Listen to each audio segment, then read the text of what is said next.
capítulo 6. Depois disso, Jesus atravessou o lago da Galileia, também chamado de Tiberíades.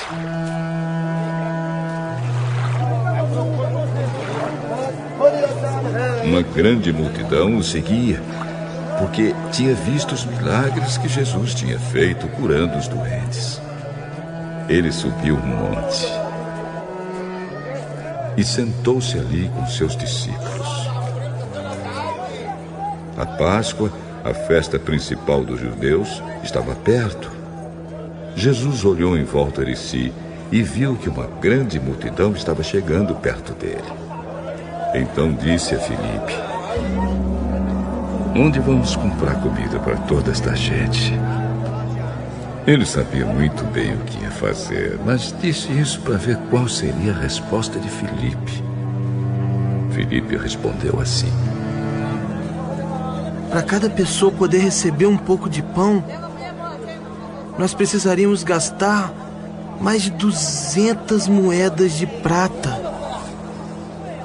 Então um dos discípulos, André, irmão de Simão Pedro, disse: "Está aqui um menino que tem 5 pães de cevada e 2 peixinhos. Mas o que é isso para tanta gente?" "Digam a todos que se sentem no chão." Então todos se sentaram. Havia muita grama naquele lugar. Estavam ali quase 5.000 homens. Em seguida, Jesus pegou os pães, deu graças a Deus e repartiu os pães com todos. E fez o mesmo com os peixes. E todos comeram à vontade.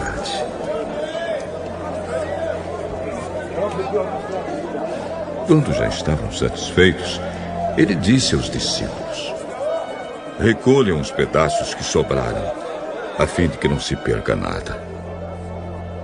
Eles ajuntaram os pedaços e encheram 12 cestos com o que sobrou dos 5 pães. Os que viram esse milagre de Jesus disseram: "De fato, este é o profeta que devia vir ao mundo."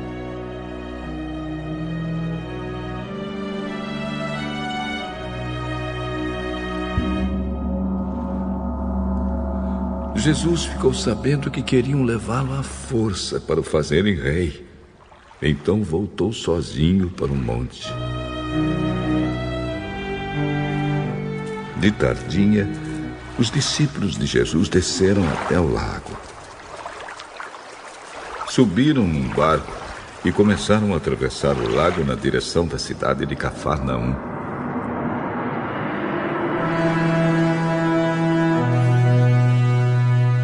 Quando já estava escuro, Jesus ainda não tinha vindo se encontrar com eles. De repente,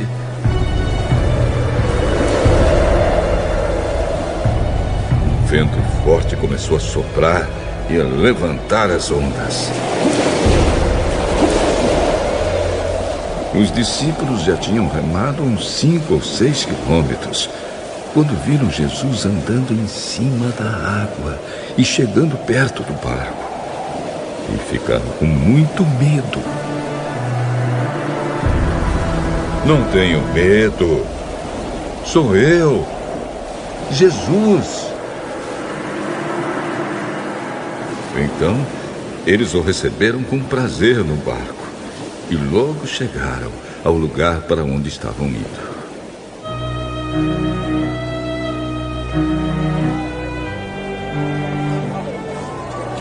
No dia seguinte, a multidão que estava no lado leste do lago viu que ali só havia um barco pequeno.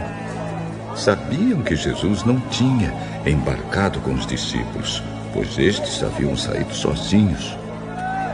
Enquanto isso, outros barcos chegaram da cidade de Tiberíades e encostaram perto do lugar onde a multidão tinha comido pão depois do Senhor Jesus ter dado graças. Quando viram que Jesus e os seus discípulos não estavam ali, subiram nos barcos e saíram para Cafarnaum a fim de procurá-lo. A multidão encontrou Jesus no lado oeste do lago e perguntaram a ele: Mestre, quando foi que o senhor chegou aqui? Eu afirmo a vocês que isto é verdade. Vocês estão me procurando porque comeram os pães e ficaram satisfeitos, e não porque entenderam os meus milagres. Não trabalhem a fim de conseguir a comida que se estraga, mas a fim de conseguir a comida que dura para a vida eterna. O Filho do Homem dará essa comida a vocês, porque Deus, o Pai, deu provas de que Ele tem autoridade. O que é que Deus quer que a gente faça? Ele quer que vocês creiam naquele que Ele enviou.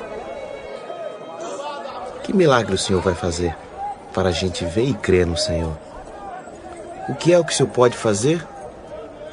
Os nossos antepassados comeram o maná no deserto, como diz as Escrituras Sagradas. Do céu, Ele deu o pão para eles comerem. Eu afirmo a vocês que isto é verdade.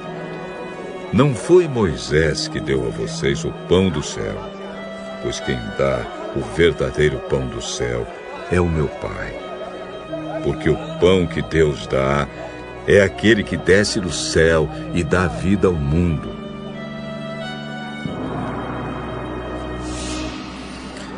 Queremos que o Senhor nos dê sempre desse pão.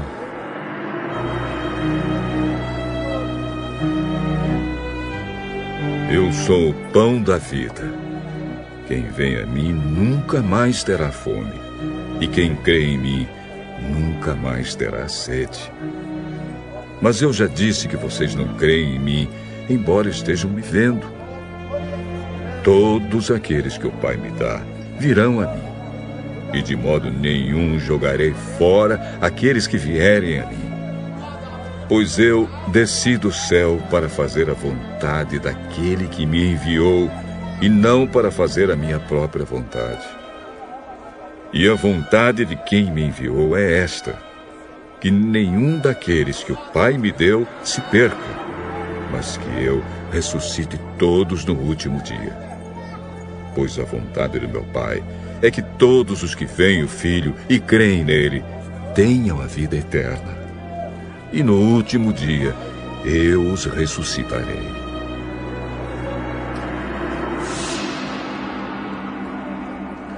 Eles começaram a criticar Jesus porque ele tinha dito: eu sou o pão que desceu do céu. E diziam: este não é Jesus, filho de José? Por acaso nós não conhecemos o pai e a mãe dele? Como é que agora ele diz que desceu do céu? Parem de resmungar contra mim. Só poderão vir a mim aqueles que forem trazidos pelo Pai que me enviou, e eu os ressuscitarei no último dia. Nos profetas está escrito: todos serão ensinados por Deus, e todos os que ouvem o Pai e aprendem com ele, vêm a mim. Isso não quer dizer que alguém já tenha visto o Pai, a não ser aquele que vem de Deus. Ele já viu o Pai. Eu afirmo a vocês que isto é verdade. Quem crê tem a vida eterna. Eu sou o pão da vida. Os antepassados de vocês comeram o maná no deserto, mas morreram. Aqui está o pão que desce do céu, e quem comer desse pão nunca morrerá. Eu sou o pão vivo que desceu do céu. Se alguém comer desse pão, viverá para sempre. E o pão que eu darei para que o mundo tenha vida é a minha carne. Aí eles começaram a discutir entre si e perguntavam: Como é que esse homem pode dar sua própria carne pra gente comer?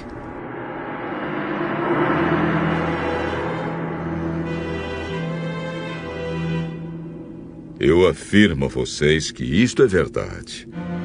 Se vocês não comerem a carne do Filho do Homem e não beberem o seu sangue, vocês não terão vida.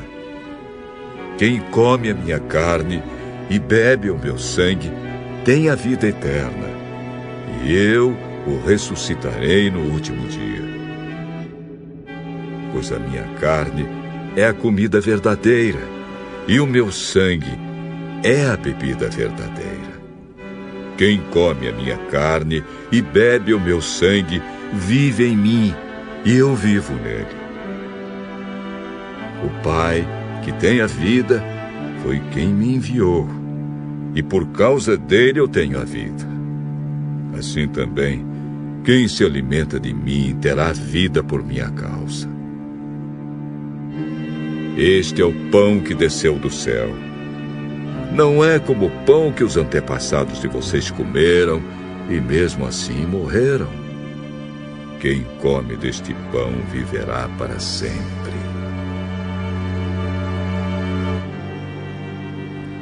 Jesus disse isso quando estava ensinando na sinagoga de Cafarnaum. Muitos seguidores de Jesus ouviram isso e reclamaram. O que ele ensina é muito difícil. Quem pode aceitar esses ensinamentos?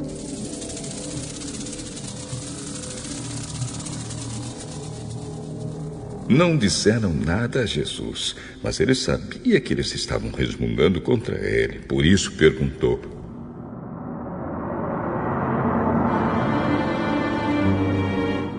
vocês querem me abandonar por causa disso?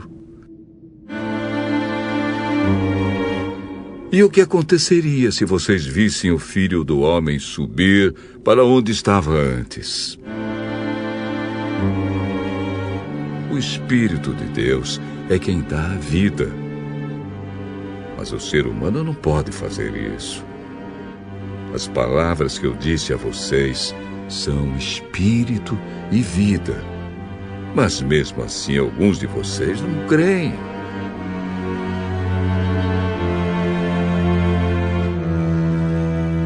Jesus disse isso porque já sabia desde o começo quem eram os que não iam crer nele e sabia também quem ia traí-lo. Jesus continuou: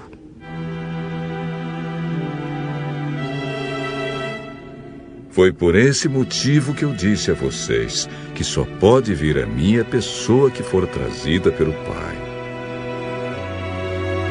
Por causa disso, muitos seguidores de Jesus o abandonaram e não o acompanhavam mais. Então ele perguntou aos 12 discípulos: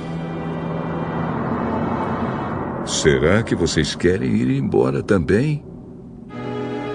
Simão Pedro respondeu: quem é que nós vamos seguir? O Senhor tem as palavras que dão vida eterna.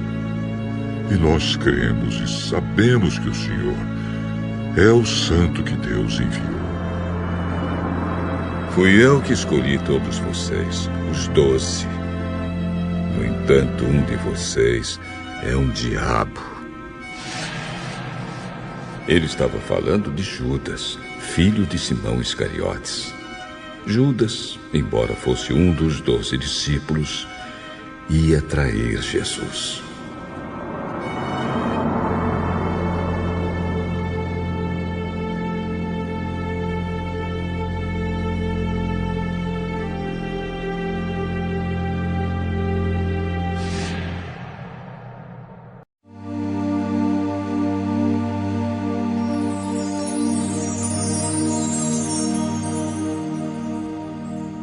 Zacarias, capítulo 9.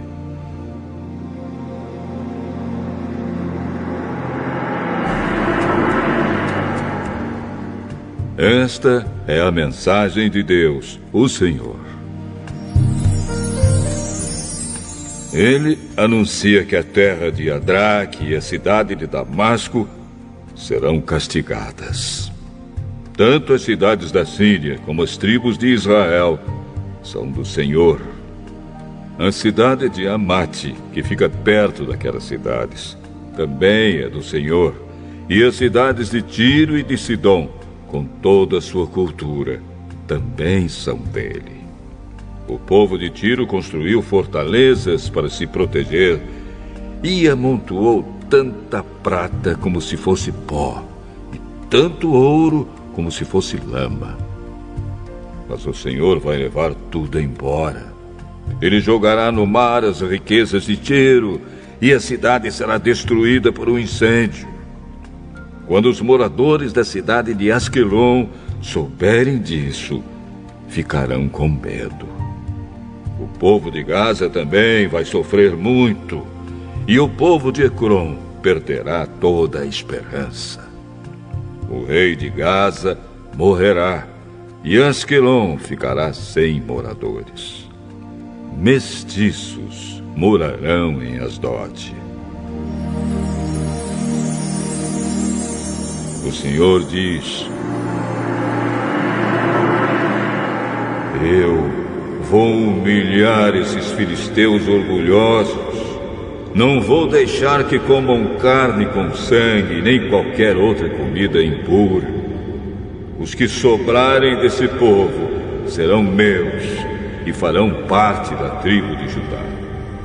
Os moradores de Ecrom também farão parte do meu povo, como aconteceu com os jebuseus.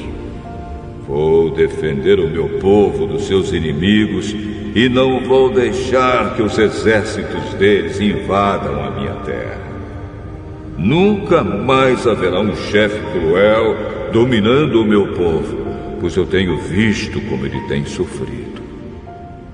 Alegre-se muito o povo de Sião, moradores de Jerusalém, cantem de alegria, pois o seu rei está chegando.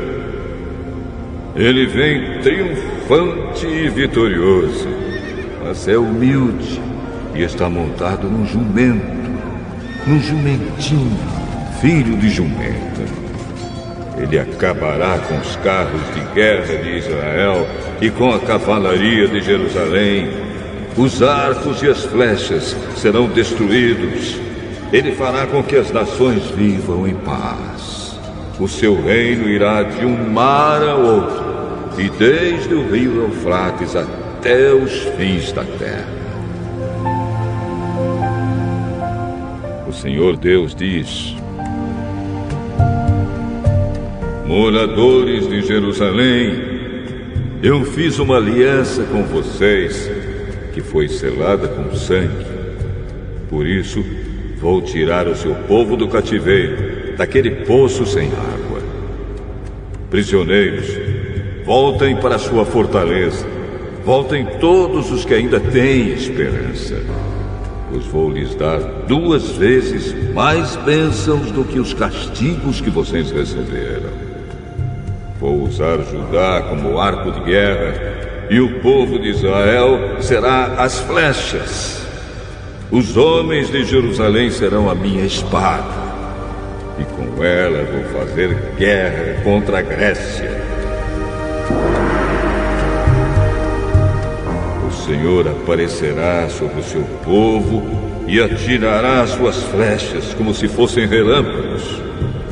O Senhor tocará a corneta e avançará no meio das tempestades do sul. O Senhor Todo-Poderoso protegerá o seu povo. Eles derrotarão os soldados inimigos e destruirão as suas armas. Beberão o sangue dos inimigos como se fosse vinho e ficarão cheios como uma taça de vinho quando é derramado em cima do altar. Naquele dia, o Senhor salvará o seu povo como um pastor salva as suas ovelhas. Eles brilharão no seu país como pedras preciosas numa coroa. Como será bom e belo esse país! Haverá trigo e vinho com fartura, e os moços e as moças crescerão fortes e bonitos.